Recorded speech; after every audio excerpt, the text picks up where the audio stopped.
avec tous les respects possibles envers les chefs de l'État, son Excellence Félix Antoine Tshisekedi Tshilombo, c'est une déception totale.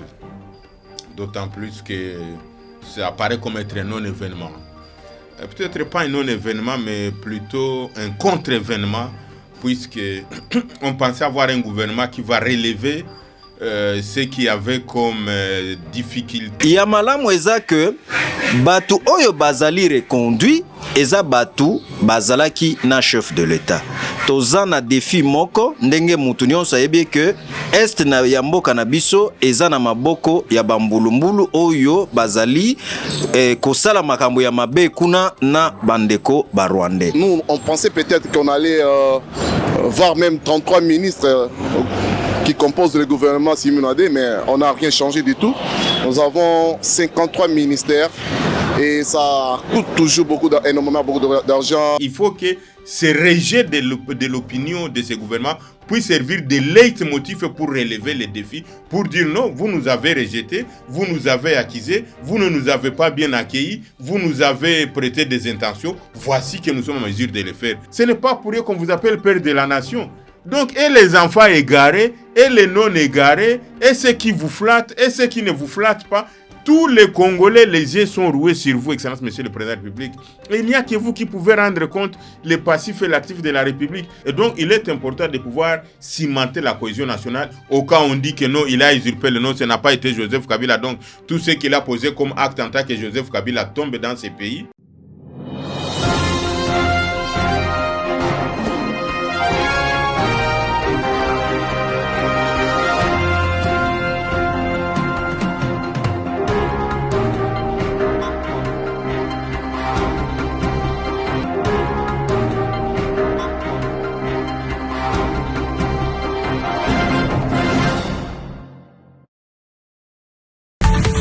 News Congo Network. Annoncé comme un gouvernement resserré et ouvert à l'opposition et à la société civile, le gouvernement Simunois II a été publié le vendredi 8 août dernier.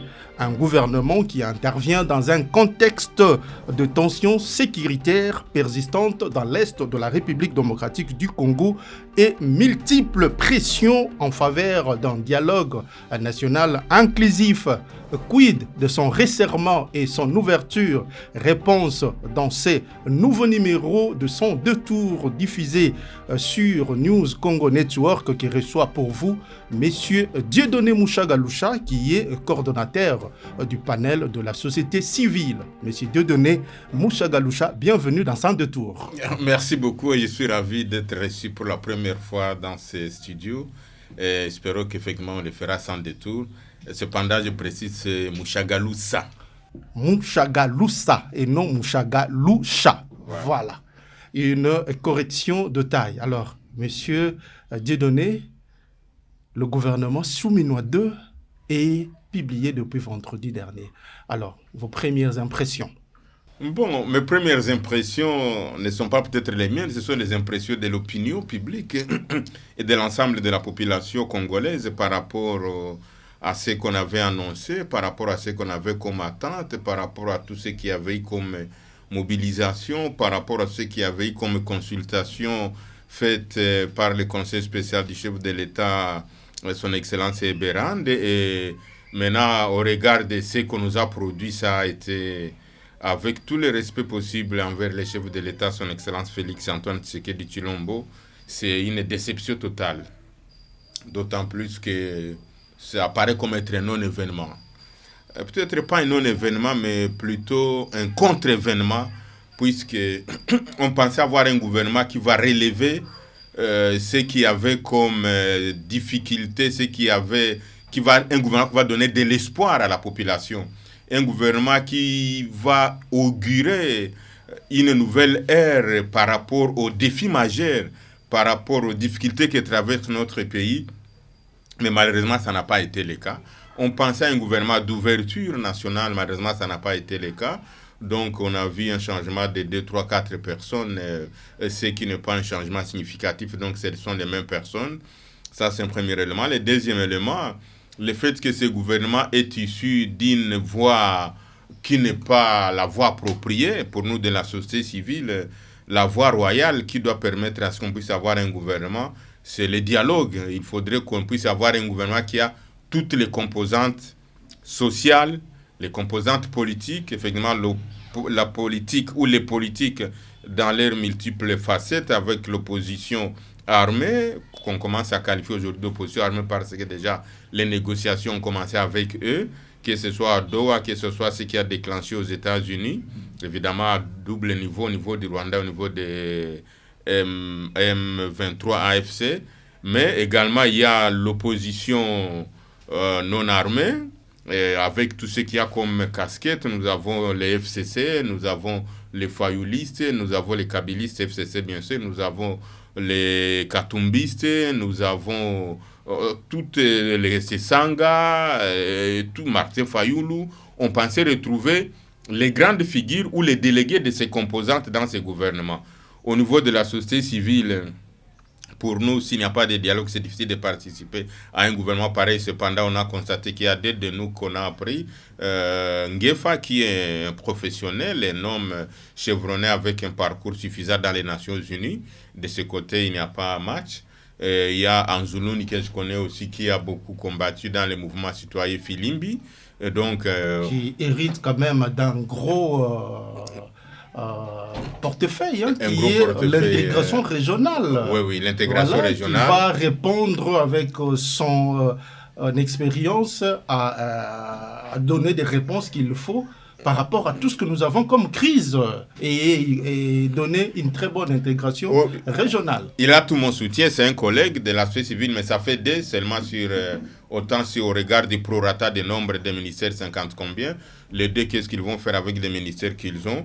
Ça, c'est un élément. Le troisième élément qu'il faut souligner, c'est quand même malsain de trouver dans un gouvernement, lorsqu'on regarde, vous y trouvez un beau-père et un beau-fils, vous y trouvez un beau-frère et une belle-sœur, vous y trouvez des gens qui ont des rapprochements familiaux. Et donc, je ne suis pas contre eux. Ils méritent, ils ont la méritocratie. Mais c'est quoi l'interdit? L'interdit, nous avons eu, par exemple, en Belgique, un Louis Michel et son fils dans un gouvernement. Ça ne pose pas un problème. Dans un gouvernement. L'un était à l'Union européenne, l'autre était dans le gouvernement belge. Donc, c'est différent. Je crois qu'on peut se renseigner. Oui, mais on peut trouver des exemples comme ça. Oui, on peut trouver des exemples, mais par rapport aux attentes de la population, par rapport à la complexité du problème congolais, par rapport à la multiplicité de ce que nous avons comme pôle, comme composante, comme catégorie, et comme base, et comme couche, et comme souche. Donc, nous pensons qu'il faut diversifier les choses. Il ne faut pas permettre à ce qu'une famille, sur autant de familles, sur autant de millions, de permettre à ce que la classe politique, à ce que la vie politique puisse être prise en otage, je pèse bien le terme, par un clan. Il est malsain. Je dis bien qu'il est malsain. Il y a un principe.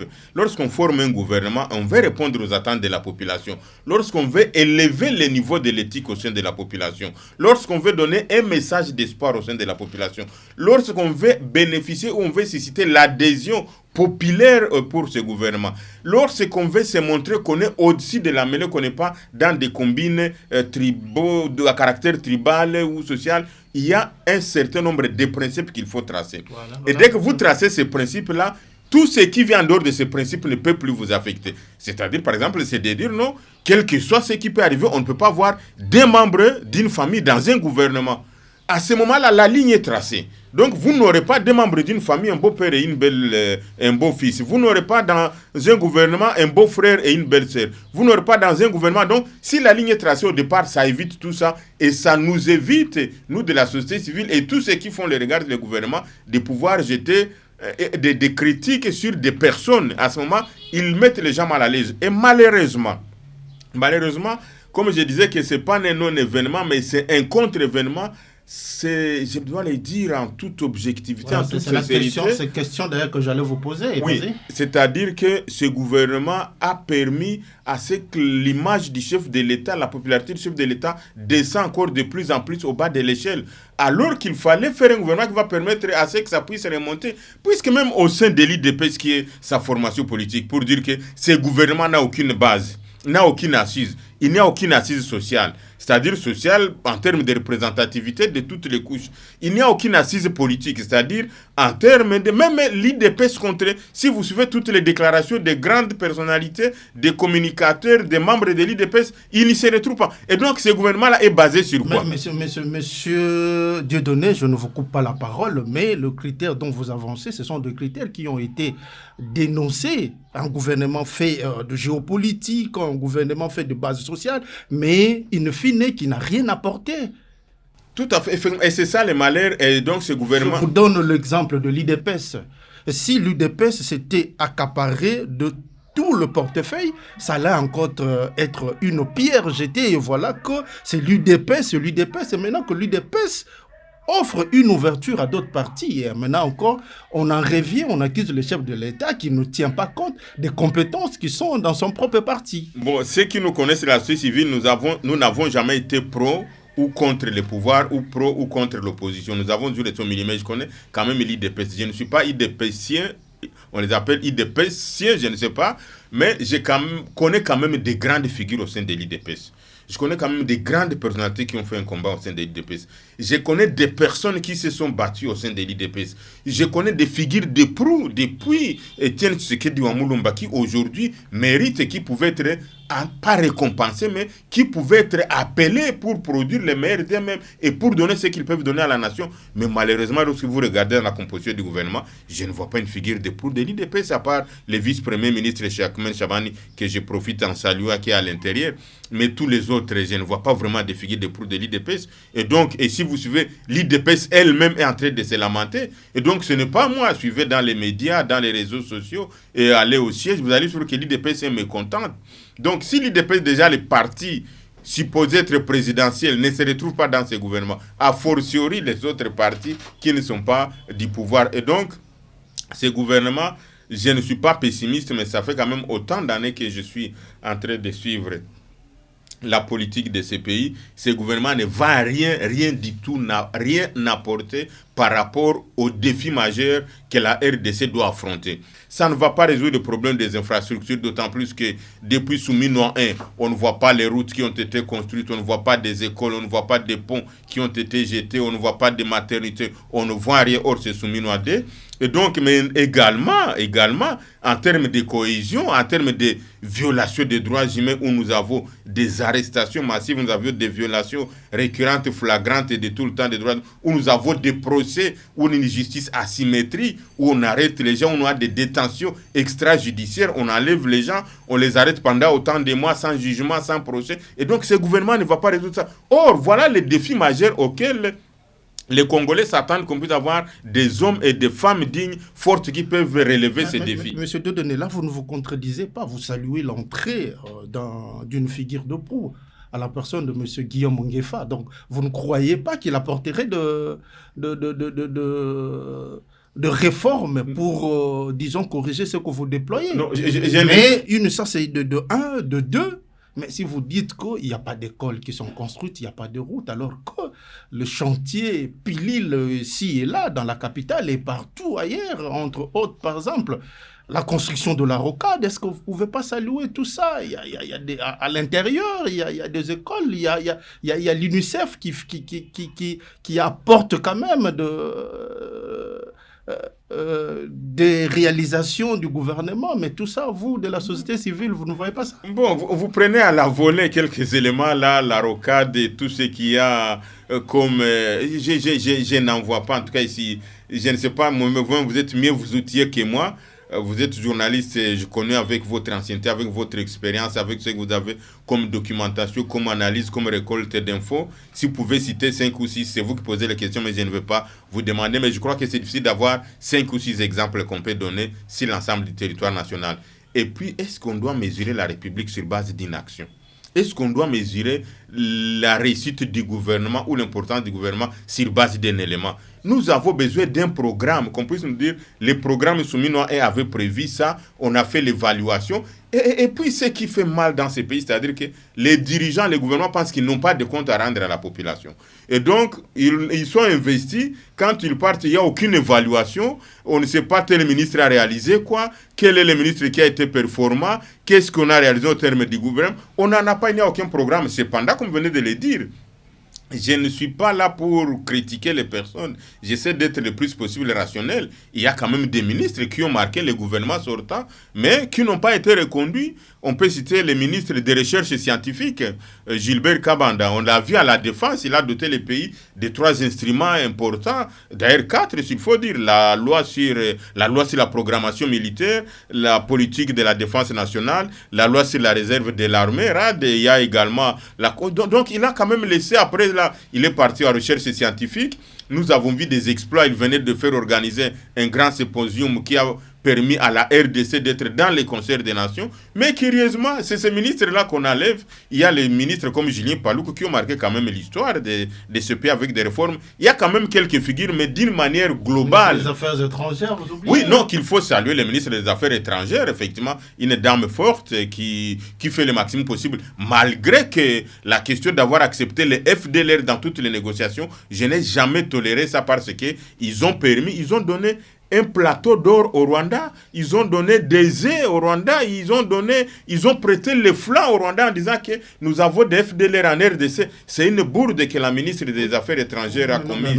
Mais ça, c'est la raison principale qui a toujours poussé le Rwanda, qui a toujours justifié le Rwanda en République démocratique du Congo. C'est pour, disons, se sécuriser, entre autres, une crainte basée sur ces FDLR-là. Mais est-ce que ce n'est pas, par exemple, une épine enlevé sous les pieds, le prétexte enlevé sous les pieds de Kagame. Malheureusement, en accepter ça là, on a dédouané Paul Kagame. Vous savez, je dois vous le dire, peut-être on est en train de faire une tempête de cerveau par rapport à tout ce qui se passe, c'est l'actualité. Le chef de l'État, son Excellence Félix Antoine, a fourni beaucoup d'efforts. Et il y a une opinion qu'il avait félicité, le fait d'avoir démontré, noir sur blanc, que c'est Paul Kagame, c'est le Rwanda qui agresse les pays au point d'obtenir même les sanctions. Mais fort malheureusement, tout est tombé dans l'eau. Kagame est devenu un ange. Comment ça? Bien sûr. On a négocié avec Kagame aux États-Unis. On a accepté que le Rwanda va s'impliquer dans la chaîne des... Les sanctions n'ont pas été occultées. Non, les sanctions existent bel et bien. Non, vous êtes... C'est Paul Kagame qui pleure. Sanctionne et tout ça. Non. Est-ce que vous en entendez encore plus? Depuis que le président de la République, son Excellence Félix Antoine Tshisekedi Tshilombo, a signé avec son homologue rwandais Paul Kagame, c'est fini, on l'a blanchi. Bayard Dominique, par exemple, qui vient de rompre avec Visite Rwanda, il y a les sanctions de l'Union européenne, les sanctions du gouvernement anglais avec les migrants qui devaient venir. Mais malheureusement, on n'en parle plus, on est en train d'accueillir d'autres migrants qui viennent de l'autre côté. Je pense qu'on ne va pas se focaliser sur les Rwandais, mais la réalité, la vérité absolue, ça peut faire mal, mais ça, la vérité, on a dédouané Kagame de tout ce qu'il a commis comme crime en RDC, contrairement à ce qu'on disait qu'il était criminel. Alors que nous, on disait depuis longtemps qu'il est important de pouvoir instaurer un dialogue à spirale où on doit parler au niveau international, au niveau régional, au niveau national. Quand on le disait, on nous a caricaturé de dire que nous sommes en train de faire l'apologie de Rwanda, nous sommes en train de faire l'apologie de l'AFC-M23. Nous avons dit la réalité en face de nous. La réalité en face de nous, aujourd'hui, qu'est-ce que nous avons comme réalité? On a discuté, on a fait un accord avec les Rwandais. Et malheureusement, vous savez, cet accord avec les Rwandais, c'était un accord qui était prévu entre la RDC et les États-Unis, minerais contre sécurité. C'est un accord qui viendra. Mais vous imaginez, c'était un accord entre la RDC et les États-Unis. Qui est annoncé. Mais d'où est venu le Rwanda pour qu'il s'implique, que ce soit la troisième partie? Mais le Rwanda, à moins que vous ne lisiez pas le rapport, c'est lui qui a toujours été cité dans tout le rapport. Mais il devait être là pour pouvoir un peu... Mais il est devenu acteur. C'est lui qu'on devait battre, c'est lui qu'on devait chasser, c'est lui qu'on devait cogner, celui qu'on devait corriger, celui qu'on devait jeter dans l'opprobre. Maintenant, on l'amène sur la même table. Ça devient une table tripartite où vous avez la RDC, les Rwandais et les États-Unis. Est-ce que vous comprenez quelque chose? Mais est-ce que quelqu'un peut comprendre quelque chose? L'accord mine RDC États-Unis sera signé entre les États-Unis et la République démocratique du Congo, selon tel que ça a été annoncé les par Rwandais le gouvernement. avec la chaîne de valeur. Mais il faudra que les minéraux puissent jeter les bases de la paix avec non, les minéraux sont impliqués, les Rwandais étaient impliqués parce que dans la chaîne de valeur, il y a des traitements de nos minéraux qui seront par les Rwandais qui seront traités là et les Rwandais aura des taxes, aura ceci, cela. Donc, c'est tout un chapitre qu'on peut développer, qu'on peut discuter. Mais la vérité, c'est que c'était la RDC et les États-Unis, mais les Rwandais s'est vu invités sur la table et aujourd'hui, on ne les traite plus comme agresseurs. On dit maintenant, on va coopérer avec les Rwandais pour chasser les intérêts, on va coopérer avec les Rwandais pour l'intégration régionale, on va coopérer avec ceci, cela. Et donc, il y a un temps pour faire la paix. Est-ce que ce n'est pas le temps pour faire la paix voilà. et baliser de bonnes relations avec le Rwanda? Effectivement, nous l'avions dit depuis longtemps, mais on n'a pas voulu nous écouter. De la même manière, nous sommes encore en train de le dire. Je l'avais dit, j'ai été caricaturé par un parti politique, que je ne veux pas citer le nom sur ce plateau, qu'il était important de faire un dialogue parce que la RDC, chaque pays a son histoire. Lorsqu'on voit la RDC, on jette un peu les regards dans les rétroviseurs. Chaque 25 ans, notre pays connaît une crise. Je peux vous faire une révélation. Exactement, allez-y. Et puis, la RDC, c'est un pays qui est basé sur des conciliables, entre guillemets. La RDC a toute sa fondation, a tout son fondement, a toute son existence basée sur des négociations, sur des dialogues. Même depuis sa création, l'État indépendant du Congo, les gens se sont retrouvés pour délimiter. C'est comme ça que la RDC... En 1885. Voilà, donc les gens se sont retrouvés. À Berlin. Voilà, à Berlin. On passe par là, on va d'autres étapes, on va à la table ronde pour avoir l'indépendance. On dit ça n'est à ce qu'est-ce qu'on a fait? On n'a pas obtenu l'indépendance, c'est vrai, on a fourni beaucoup d'efforts, mais c'est quoi? C'était la table ronde. On termine ça, on va dans d'autres crises, il manque la constitution, on va quoi? La constitution de Louabourg, c'était les gens qui se sont retrouvés. On entre dans la dictature mobusienne et tout pendant autant d'années. On dit qu'est-ce qu'il faut faire pour mettre fin à ça? On va à la conférence nationale souveraine. Et vous allez voir qu'il y a toujours 25 ans, 30 ans qui passent. On termine la question de la conférence nationale souveraine. On vient avec M. Laurent Désiré Kabila. La guerre arrive. La République est partie en 4 morceaux. RCD Goma, MLC de Jean-Pierre Bemba, qui est actuellement le vice-ministre des Transports, parce qu'il ne faut pas oublier que le MLC avait pris les armes contre ce pays. Puis on va à San City, on fait le dialogue intercongolais. Finalement, on dit on fait la refondation de l'État. On trouve un accord global et inclusif. Cela se termine avec Joseph Kabila. On arrive au moment où son mandat se termine. On arrive dans une crise où on ne peut pas organiser les élections. On va faire quoi? On va dans les dialogues avec Edem Kodjo. Et puis on va à OIA. Puis on va à la Saint-Sylvestre qui nous a permis de traverser et d'arriver à l'alternance pacifique. Et donc, c'est notre histoire. On ne peut pas aller en dehors de notre histoire. Et donc, le fait qu'il y a crise pour le moment... Ouais.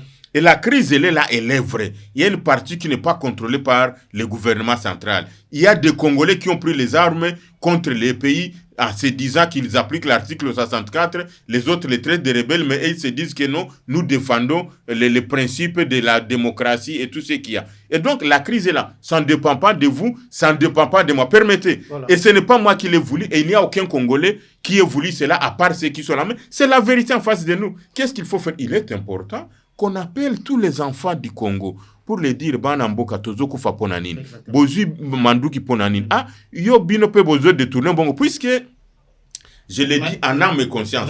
Il ne faut pas que monsieur Dieudonné. Oui, non, il ne faut pas que non, à Doha, ce qui se passe à Doha, c'est entre deux c'est entre deux parties. Voilà. Et là, je dénonce d'abord. Je vous fais la première de ça. Selon les agresseurs. Non, je vous fais la première de ça sur ce micro, sur ce plateau. Exactement. Il ne peut acheter n'a jamais été durable. Ça, il faut garder et couper ça. Donc, le fait qu'on impose la paix au Rwanda et à la RDC à travers les Américains, le fait qu'on veut imposer l'AFC M23 et le gouvernement central à travers Doha, ça n'aboutira pas.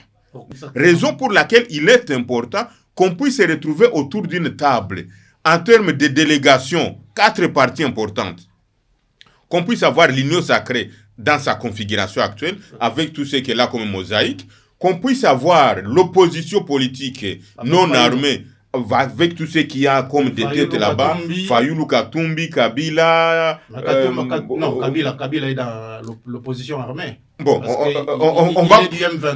on va parler de la question de Kabila après, mais permettez-moi pour ne pas me couper le fil d'idée.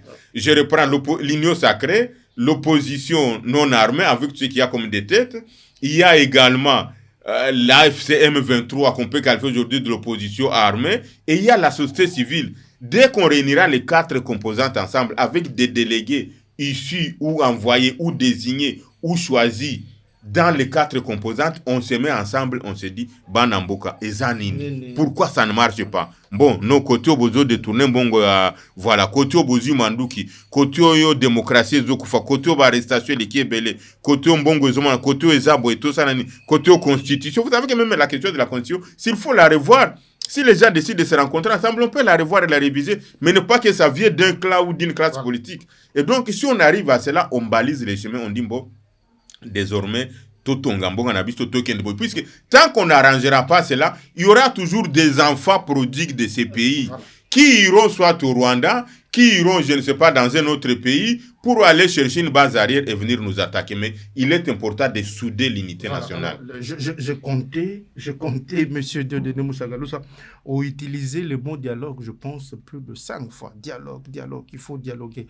Vous m'avez fait une très belle démonstration avec une narration que vous avez qualifiée de notre culture, de notre histoire.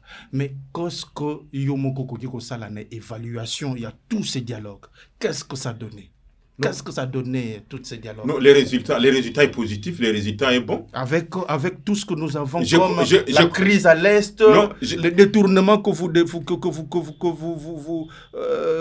déplorez, et l'inaction politique que vous déplorez, et vous dites que ces dialogues ont donné quand même quelque chose, les résultats sont positifs. Non, je commence par les derniers. L'alternance pacifique que nous vivons aujourd'hui, c'était à cause du dialogue. Si on n'avait pas fait Saint-Sylvestre, on n'allait pas aller aux élections, on n'allait pas voir le président de la République, son Excellence Félix Antoine Tshisekedi Tshilombo. Là, c'est si on n'avait pas un débat qui est interprété de multiples facettes selon qu'on est d'un cas ou de l'autre.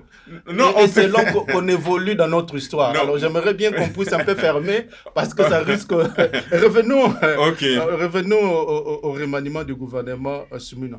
Alors, comment vous analysez la structuration de portefeuille? Le portefeuille qui sont actuellement comptés à 53. Non, la structuration des portefeuilles telle que ça a été démembré, telle que ça a été nommé, est-ce que vous êtes satisfait, par exemple? C'est là où je pense, comme je l'ai dit, comme il n'y avait pas eu de principes, à mon avis, je pense qu'on n'avait pas tracé les principes, les normes, on n'a pas fixé les standards qui devraient permettre à ce qu'on puisse avoir un gouvernement. On a fait des choses à la vaque-vaque. Ceux qui entourent les chefs de l'État n'ont pas eu l'État. Par quoi, par exemple, que vous regarde, par exemple, les ministères de Pentic. Il y a un ministère numérique, Pententic, je ne sais pas comment. Voilà. Il y a 3 ministres. Télécommunications et nouvelles technologies. Voilà. Il y a un ministre de l'économie numérique et il y a un ministre de numérique. Alors que dans le Pententic, tous les 3 s'y retrouvent. Tous, on parle déjà dans le numérique aussi. Voilà, donc on a un secteur qui va être piloté par 3 personnes. Un seul secteur. Donc, il y aura, comment il faut dire, il y aura chevauchement de tâches, il y aura un conflit d'intérêts, et je ne sais pas quelle est l'administration sur laquelle ils vont se baser, il y a ça. Vous prenez les affaires étrangères.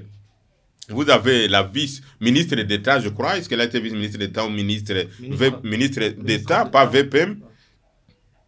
Vous avez le ministre délégué et vous avez un vice-ministre. Donc, vous voyez donc, et puis, en dehors de cela, il y a la configuration par rapport à la dénomination des ministères et par rapport à la présence des ministères.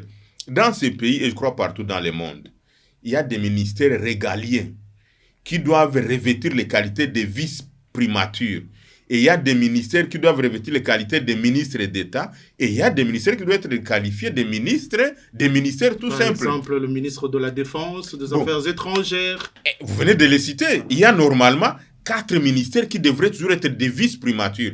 Défense, intérieur, affaires étrangères, justice par exemple, à la limite finance. Donc des ministères régaliers, des ministères qui relèvent de la souveraineté nationale. Mais vous prenez, c'est comme si on donne une prime de fonction, une prime de préséance aux individus qu'au lieu de donner ça aux ministères qu'ils assument. Vous prenez quelqu'un comme Jean-Pierre Bemba. Il est vice-premier ministre, mais transport et communication. ces ministères-là, est-ce que vraiment ça vaut la peine d'être vice-primature? Je me pose la question. Vous prenez la défense. Il y a un ministre, mais qui n'est pas vice-premier. Je ne sais pas s'il est vice-premier ministre de la Défense. Vous imaginez un ministre de la Défense, dans le contexte que nous avons, mais qui n'est pas précédent par rapport au ministre du Transport et Communication. Donc, vous voyez comment est-ce que... Donc, quand le ministre part, il part avec la préséance. C'est comme si la préséance est calquée sur la figure du ministre, qu'au lieu d'être calquée au niveau du ministère. Et donc, tous ces éléments-là n'augurent pas, ne reflètent pas, ne rassurent pas et ne nous donnent pas à croire qu'il y a quelque chose de bon qui va sortir de ces gouvernements. Voilà.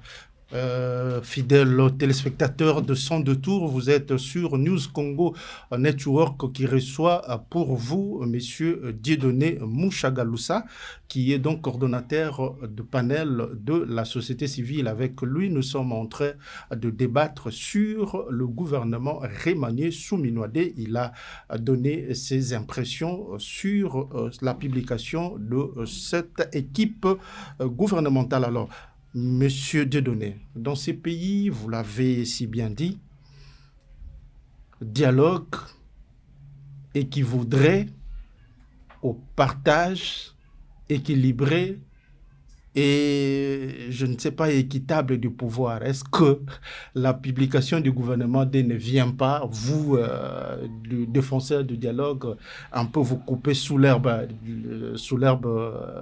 sous les pieds?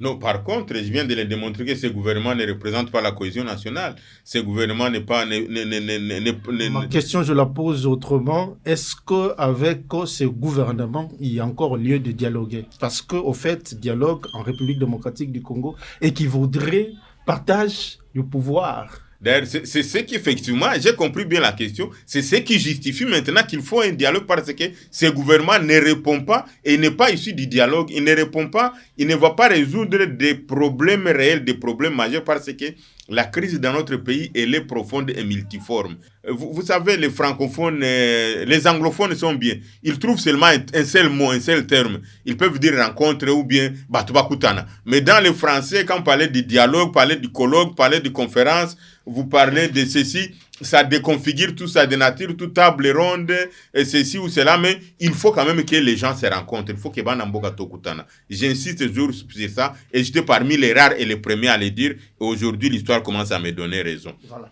Monsieur Dieudonné, donc il pense que malgré le gouvernement suminois de remanier dans lequel il y a quand même l'entrée de certaines figures de l'opposition de la société civile, cela donne toujours lieu à un dialogue national et inclusif. Alors, Monsieur Dieudonné, nous avons réalisé un baladeur à l'occasion de remaniement du gouvernement sous-Minouadé. Alors, je vous propose de suivre ces baladeurs et puis nous allons retourner sur ce plateau pour recueillir votre commentaire par rapport à ces réactions recueillies par notre équipe. News Congo Network. Ya malamu eza que batu oyo bazali reconduit eza batu bazalaki na chef de l'État. Toza na défi moko ndenge mutu nyonso ayebi que est na ya mboka na biso eza na maboko ya bambulumbulu oyo bazali kosala makambo ya mabe kuna na bandeko barwandais.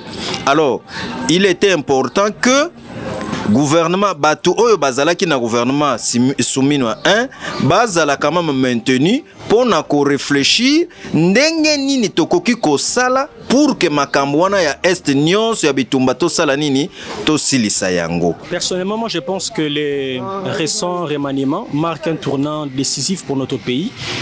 On peut sentir la volonté de changement. Et moi, personnellement, je crois que c'est intéressant parce que j'ai trouvé que par rapport à la nouvelle équipe, j'ai senti quand même qu'il y a une certaine cohésion. Et c'est un peu dans ce sens-là. Donc moi, personnellement, ça m'a plu. Quand l'équipe ne gagne pas, nous cherchons à ce que notre pays puisse aller de mieux en mieux, de progrès en progrès. Et dans chaque aspect de la vie, nous voulons voir que le peuple puisse quand même sourire, non? Toyebi que population azelaki peut-être batu ebele na kati ya gouvernement oyo utai koleka bazonga lisusu te. bazonga lisusu te. Mais chef de l'État ayebi pour nani na reconduire bango et biso en tant que batu tozo kolanda makambo na mboka pas seulement na ndenge pasi ezali na ndenge mikakatano ezali mais mikakatano ya pasi pe ya koleka ezali bitumbeza na soki kuna esili na banza ete kime ekoki kokota na mboka musala ekosalema pe biso population toko se retrouver na yango. Il n'y a rien qui a changé par rapport à l'ancien gouvernement qu'on avait soumis dans 1. Parce qu'on a juste remanié, on a juste échangé quelques ministères et on a quitté à 53 ministres, à 54 ministres à 53. Bon, nous, on pensait peut-être qu'on allait voir même 33 ministres qui composent le gouvernement Simunadé, mais on n'a rien changé du tout. Nous avons 53 ministères et ça coûte toujours énormément beaucoup d'argent à la trésor public. Et là, il y a proposé Zanini. Ezali que chef de l'État azo ko afficher bonne foi à ce que makambu et bongwana mbongwana ekota population azala na mai azala na lotiliki nzela ezala pe bongo na bongo. Mais chef de l'État ye moko akokoka kosala makambu nyonso wana te esengeli bandeko basusu bazali nzinga lokola ba ministre basalisa ye pour que vision oya azanango pona mboka esala nini ekokisama elatanzoto. Les pays attendent des actes, pas seulement des annonces. Et quand je parle des actes, je parle plus de cohésion, plus d'écoute. Et la nouvelle équipe doit vraiment être très attentif aux besoins, aux attentes de la population. On parlait de Kin Label. C'est tout simplement parce que ce côté-là de l'hygiène, on a abandonné. Plus on a des immondices, on attire les microbes. Les microbes attirent la maladie et la maladie attire la mort. Et la mort attire la pauvreté parce que quand quelqu'un meurt, il y a beaucoup de dépenses. Donc c'est que nous devons faire un effort.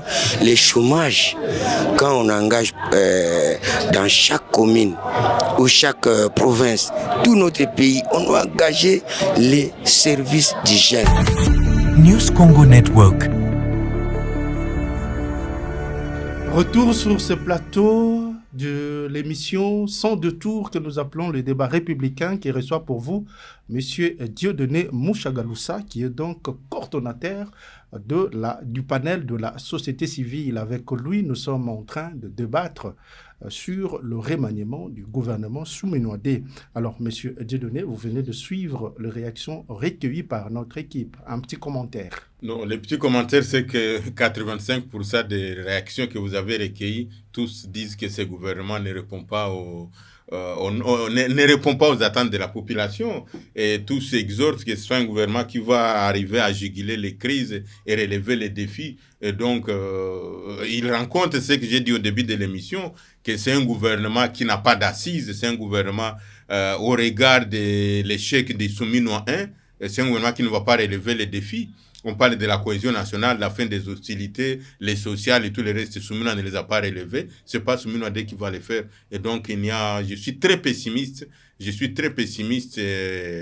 Peut-être de mon pessimisme là, je peux les exhorter. Il faut que ce rejet de l'opinion de ce gouvernement puisse servir de leitmotiv pour relever les défis, pour dire non, vous nous avez rejetés, vous nous avez accusés, vous ne nous avez pas bien accueillis, vous nous avez prêté des intentions, voici que nous sommes en mesure de le faire. À ce moment, je viendrai sur ce plateau pour les encourager et les féliciter. Voilà. Alors, M. Dieudonné, nous allons clore ce chapitre pour entamer un autre, mais j'aimerais quand même que vous puissiez mettre un petit mot, parce que vous avez beaucoup insisté sur le dialogue. Alors c'est un dialogue, j'ai vu le président a pris 3 mois de consultation, mais avec la sortie du gouvernement Souminoadé, vous de la société civile et plusieurs figures de l'opposition, vous avez manifesté une déception. Alors, si réellement dialogue il doit y avoir, parce que ça capote, et quelles sont les pistes pour essayer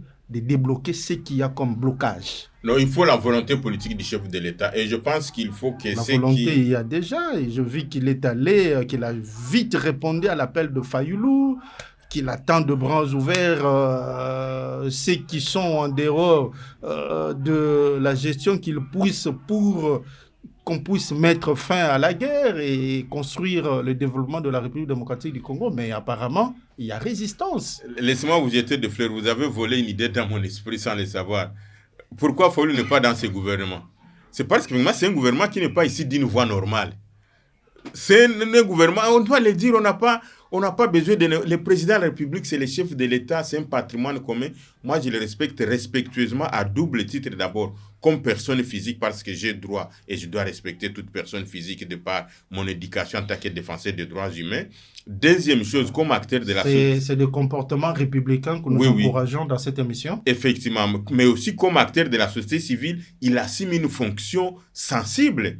Les gens ne savent pas ce que signifie la fonction du chef de l'État. Moi, j'en sais, puisque c'est lui le pilier de la nation. C'est sur qui pèse toute la politique du pays. C'est sur qui pèse l'avenir et le devenir d'autant de millions de gens. Et donc, par rapport à ce respect, nous devons lui dire la vérité en toute objectivité et dans le respect. Et donc, tant qu'on ne passe pas par la voie de rassembler tous les Congolais, Excellence, Monsieur le Président de la République, avoir les délégués. Vous êtes président non seulement de ceux qui vous ont élus, je me rappelle avoir suivi votre discours, vous êtes le Président de la République, ce n'est pas pour rien qu'on vous appelle Père de la Nation. Donc, et les enfants égarés, et les non égarés, et ceux qui vous flattent, et ceux qui ne vous flattent pas, tous les Congolais, les yeux sont roués sur vous, Excellence, Monsieur le Président de la République. Et il n'y a que vous qui pouvez rendre compte les passifs et l'actif de la République. Tous les autres courtisans là, et surtout moi je les connais, il reste 3 mois à la fin des mandats. D'ici 2e année, ils vont commencer à fuir, ils vont quitter, ils vont commencer à faire. Et donc, il est important de pouvoir cimenter la cohésion nationale. Et je ne cesserai jamais de le dire. Ceux qui peuvent arriver à écouter cette émission et qui peuvent l'atteindre, il n'est pas n'importe aussi quel Congolais. C'est le fils quand même d'Étienne Tshisekedi Wamulumba. Il ne faudrait pas que ce soit sous son mandat, le mandat des fils d'Étienne Tshisekedi Wamulumba, que le pays puisse connaître ce que nous sommes en train de connaître. C'est l'homme qui mettait, l'homme qui avait le pouvoir plus que le pouvoir d'État, l'homme qui a démonétisé l'argent, c'était une valeur démocratique et donc de la tolérance. Mais pour le moment, est-ce que quelqu'un peut dire des choses contre l'État aujourd'hui ou qu'on les laisse tranquilles? Et donc, mettez toujours en tête que vous incarnez tous les combats d'Étienne Tshisekedi Wamulumba qui parlait du peuple d'abord, qui défendait les valeurs démocratiques, qui parlait de la justice équitable, qui était lui-même défenseur des droits humains et qui était très proche de la société civile. Mais malheureusement aujourd'hui, la société civile se considère éloignée. Éloignée, on ne veut pas les héritiers de Etienne Tshisekedi Wamulumba, ils ne sont pas consultés, ils ne sont pas écoutés. Et donc, voilà autant d'éléments que j'en profite pour le dire. Et merci pour votre plateau. Et voilà donc ce que j'ai... Merci beaucoup. C'est sur cet appel solennel de coordonnateur du panel de la société civile, qui est donc M. Dieudonné Mouchagaloucha, que nous réformons ces chapitres consacrés au remaniement du gouvernement Souminouadé. Alors, nous allons entamer un deuxième sujet qui est donc le procès Kabila. News Congo Network. Monsieur Dieudonné Mouchagaloucha, vous êtes de la société civile. Alors, un petit mot en tant qu'expert de la société civile. J'espère que la société civile, en parlant de la société civile, en fait, c'est cette organisation qui essaye de trouver le bonheur du peuple en dehors de la politique. Mais le bonheur du peuple semble être vraiment dérangé par tout ce qui est comme crise à l'Est. Et le chef de l'État, l'ancien chef de l'État, Joseph Kabila, est accusé de haute trahison et complot contre la République. Donc, un petit mot par rapport à ce procès. Bon, de par un petit mot, il y a beaucoup de choses à dire. D'abord, en premier lieu, de par l'essence, de par la mission de la société civile, nous sommes toujours du côté des faibles.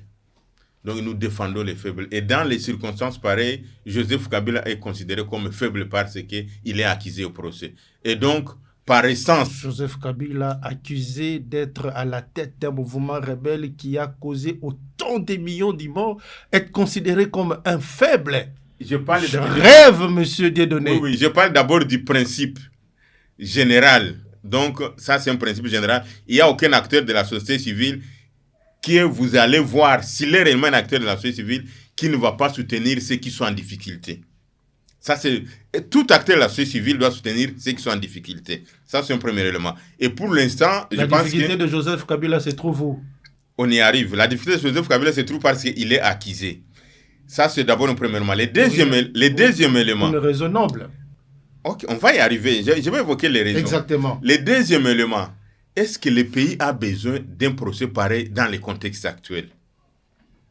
Je me pose la question, je ne veux pas vous la poser, mais je peux la poser à tous les téléspectateurs et tous ceux qui vont suivre cette émission. Moi, Monsieur Dieudonné Mouchagaloussa, à la tête d'une bande criminelle, je cause autant de morts innocents au pays.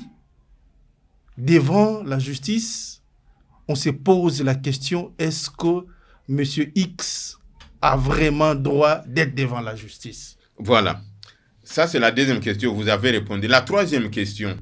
C'est une question que je reposais. C'est-à-dire, je causais du tort au pays et on me demande pourquoi je suis devant la justice. La troisième question. Est-ce que réellement celui qui cause des torts, celui qui tue dans ces pays? Ça, c'est la troisième question. Et on peut donner des éléments. Depuis qu'on l'a accusé, ou depuis si on prononce le jugement aujourd'hui, est-ce que la guerre va cesser? Parce que la guerre ne cesse pas, il faut tolérer l'impunité. Il ne faut pas agir sur base de la subjectivité, il faut agir sur base des éléments qui peuvent donner un résultat qu'on veut obtenir. En traduisant Joseph Kabila à la justice, quel est le résultat qu'on veut obtenir? C'est ça la première question. Non. Décourager ceux qui veulent faire du mal à la République, à ne plus emprunter ce chemin. On y va. Quatrième élément. On parle que Joseph Kabila, selon ce que vous savez, selon ce qu'on nous a fait gober dans l'opinion, que c'est lui qui a la tête du M23, de l'AFC M23. Vrai ou faux? Oui, mais... Non, vrai. C'est moi qui pose des Oui, questions. pour qu'on puisse continuer, c'est ce qu'on nous accuse. Mais en même temps, ce qu'on présente dans l'opinion, c'est de dire Joseph Kabila est le chef des bandes, ou le commandant, ou le géniteur, ou le responsable, ou le président de l'AFC M23. Ça, on nous dit. En même temps, les gouvernements actuels qui viennent d'être déchus avec la ministre va négocier avec les AFC M23 à Doha et on signe un accord de principe. Oui, mais tout simplement parce que... Non. Allons-y doucement. Il ne faut pas intoxiquer l'opinion et il ne faut pas aider le président de la République. Je n'intoxique pas l'opinion. Au fait, je pose les questions pour pouvoir bien... Non. Prenons l'exemple. On accuse votre papa qu'il est sorcier. Mais dans l'entretemps, on prend les enfants de ces sorciers-là, on dit on va aller faire la paix avec vous. Et on laisse les sorciers là où il est. Est-ce que vous comprenez quelque chose? Deuxième chose, nous connaissons quand même Joseph Kabila. Les Congolais le savent. On connaît qui sont proches de lui. On connaît on connaît les FCC et les PPRD. Est-ce que vous avez vu Joseph Kabila envoyer quelqu'un du FCC ou du PPRD aller négocier à Doha? Ça veut dire clairement, si A plus B ne donne pas C, donc B plus A ne peut pas donner C. Si A plus B donne C, donc B plus A peut donner C. Mais si l'inverse n'est pas, donc c'est faux. On ne peut pas intoxiquer, on ne peut pas croire qu'il y a des Congolais qui ne réfléchissent pas. Pourquoi à Doha, on est parti négocier, on connaît quand même la délégation qui était à Doha. C'était la délégation du M23, la délégation du FCC, de l'AFC. On n'a pas vu quelqu'un du FCC, on n'a pas vu quelqu'un du M23. Et jusqu'à preuve du contraire, l'AFC et le M23 n'ont jamais dit que Kabila était leur parrain. Oui, mais ils ne le disent pas parce que le motif d'accusation de Joseph Kabila, c'est justement son discours lors de son arrivée à Goma. La haute cour militaire se sert pour fonder son procès. Je ne peux pas me prononcer par rapport au procès. Je ne peux pas me prononcer par rapport au procès, mais je suis en train de faire des analyses sur des faits. Puisque le procès est en train de se dérouler, je ne peux pas interférer dans ça. J'aimerais d'abord préciser ça. Il faut que ça soit bien noté au cours de cette émission. Donc, je suis en train de parler des faits. En même temps, on l'avait accusé de dire qu'il est à la tête du M23. On change directement, on commence à dire que non, c'est l'usurpation de la nationalité et l'usurpation du nom. Alors, vous comprenez quelque chose? Est-ce que pour quelqu'un avoir... Ça, c'est l'argument de la société civile. Hein? Non, c'est l'argument des avocats de la République. Nous avons suivi ça. On dit d'ailleurs qu'il a signé HK Hippolyte Kanambe. Oubliez qu'à un moment donné, d'autres peuvent dire qu'il a signé Haute Excellence Kabila. Haït signifie son excellence Kabila. Les uns parlent qu'il parle d'Hippolyte Kanambe. Le HK peut être interprété de plusieurs manières. Ça peut être Haït excellence Kabila. Ça peut être comme ils ont dit Hippolyte Kanambe. His Excellencies. Voilà, Haït.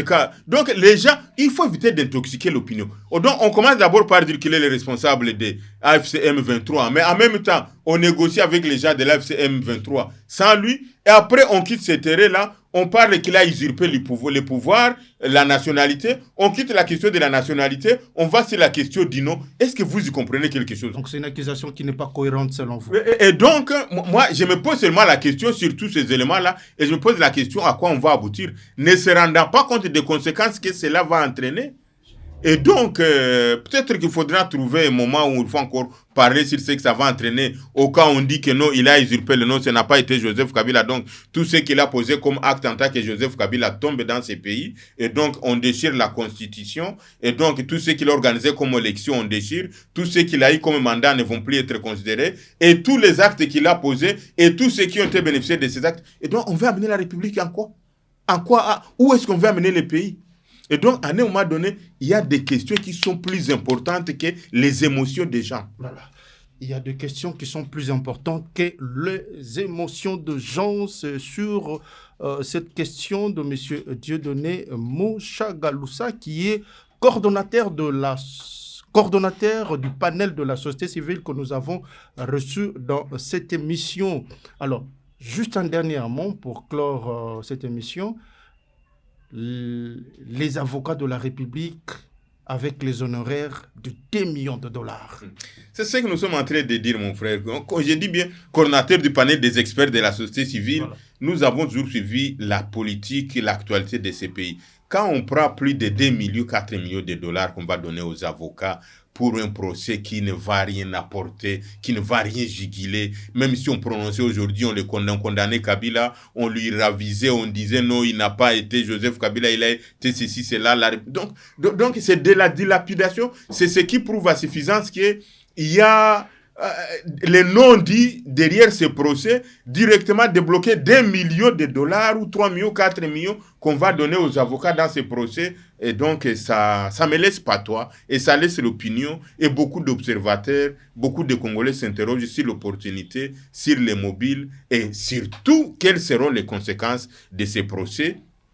D'autant plus que l'on est en train de travailler pour la cohésion nationale. On cherche à faire la réunification du pays. Merci beaucoup, Monsieur Dieudonné Moshagalusa. Je vous remercie d'avoir répondu à notre invitation. Alors, vos impressions sur la participation dans Sans Détour sur News Congo Network. Non, ça sera votre mot de la fin. Non, j'aimerais encore être invité et ça me fera du plaisir, surtout que je trouve que vous avez une vue globale sur l'actualité du pays et vous maîtrisez plus de questions qui peuvent me permettre aussi de contribuer plus, puisque chaque fois que vous posez la question, ça m'assistait, ça me donnait l'engouement encore d'éclaircir plus l'opinion. Et donc, c'était une émission très active que j'apprécie beaucoup. J'aimerais encore être invité. Merci beaucoup pour ce plaisir donné aux followers, aux téléspectateurs de Sans Détour diffusés sur News Congo Network. Alors, chers followers, nous vous invitons à beaucoup vous abonner pour ne manquer l'actualité diffusée sur Sans Détour et sur News Congo Network. Restez toujours branchés sur nos programmes et prenez soin de vous. News Congo Network.